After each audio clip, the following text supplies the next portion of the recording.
A manhunt is underway this morning in Sweden for thieves who carried out a high-flying heist. This crime has baffled police, and CBS News correspondent Mark Phillips is in London with the latest. Mark, good morning. Good morning, Russ. Well, this was a heist right out of the movies. A huge wad of cash, thieves being lowered from a helicopter, and a twist in the plot that would make any crime writer proud.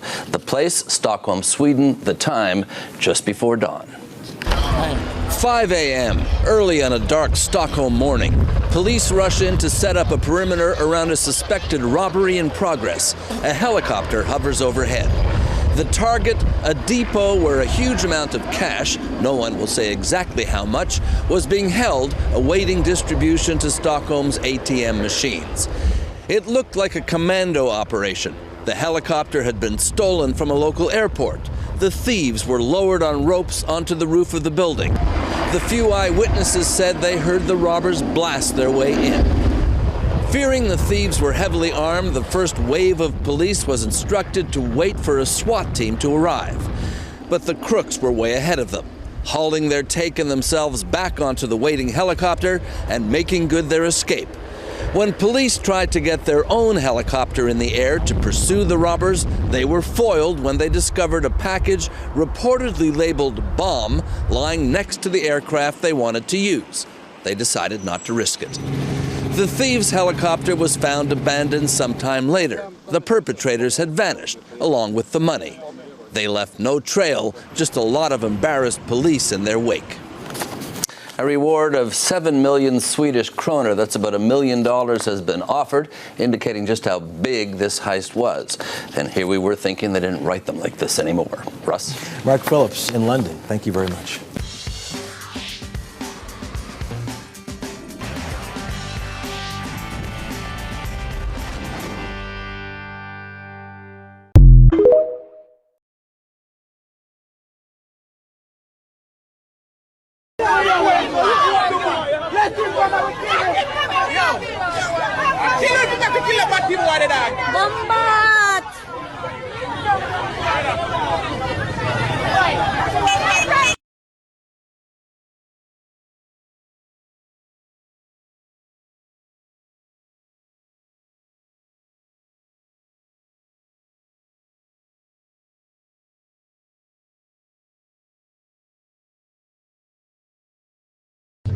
What kind of style is this amount of the pan? No bumbo cloth, a tree dog, you man have, you know? I'm killing me, no? Everybody buy level. I'm buy one. Oh, that them bite him. Bumbo cloth, a tree that the dog kill.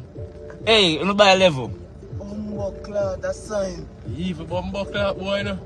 Daily piece of boy, man. Watch out. There's worrying news this evening for members of the commuting public. Another fare increase may be on the horizon. Transport Minister Darrell Vaz addressed the issue while speaking recently with journalists. Jamila Maitland explains. It's not a question of if, but when, according to Transport Minister Darrell Vaz, when asked whether another fare increase is coming. Minister Vaz, who was speaking at the Kingston Wharves recently to mark the arrival of 50 Jamaica Urban Transit Company JUTC buses, didn't say whether the fare increase will affect the state-owned company, only that it's looming. I don't think it is avoidable.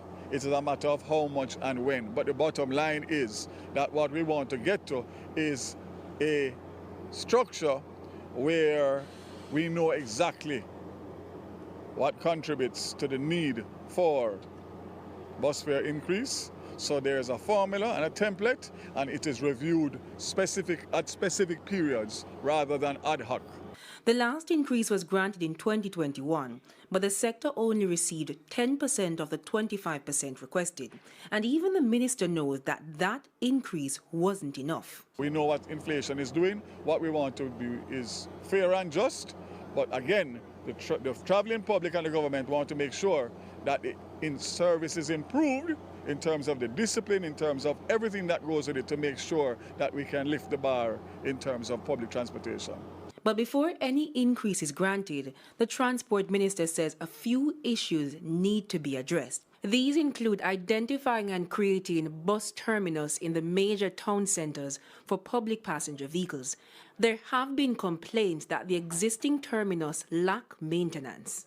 Minister Vaz says once these are fixed, the public can expect a reduction in the indiscipline on the roads, and so, when another increase is granted, it will be justified. A number of them are owned by the municipal corporation, so there has to be some kind of partnership with the Ministry of Transport and, of course, the Transport Authority. And that's not only in relation to the cleanliness, but the whole operations. You can't have persons who are breaking the law because there's no alternative. They're taking up an active lane in a town because there's no facility. So it has to be a holistic approach. It's not going to happen overnight, but if we are to really uplift transport, our public transport in Jamaica, it has to be dealt with at all angles.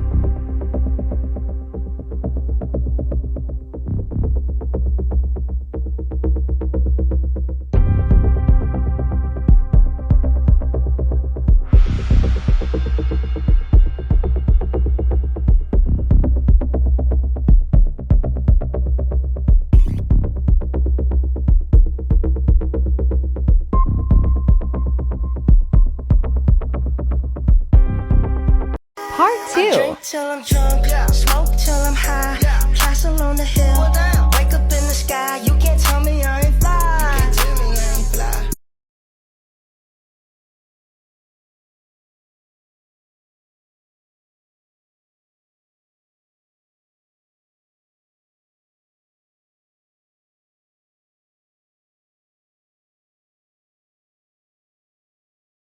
And pussy, me know me can't fly. But just not use my power them to impress uno. Me know me can't fly, and me know me can't float up in the air. Yeah.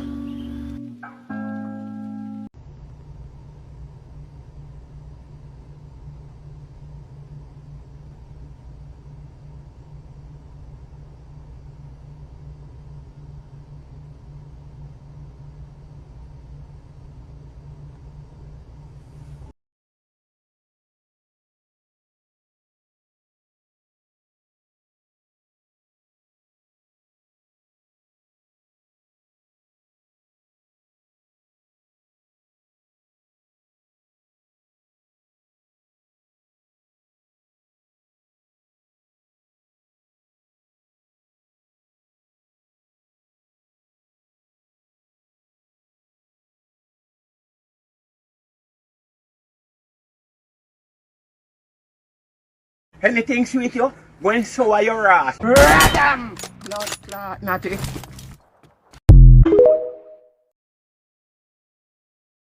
Come on now. And away they go, and the quickest over the first 200 metres in the semi-final was Karani James, who's just inside Matt Hudson-Smith. But Hudson-Smith has blasted out here hard over the first 100 and now into the back straight. And Karani James taking it at a more measured pace, and Hudson-Smith has gone up fast here. He's gone up very hard. He's passed Quincy Hall, he's chasing down Antonio Watson, but he's there to be shot at now. Vernon Norwood second from the outside, biding his time. Karani James is there. Wade Van Niekerk, can he close? Come Jamaica,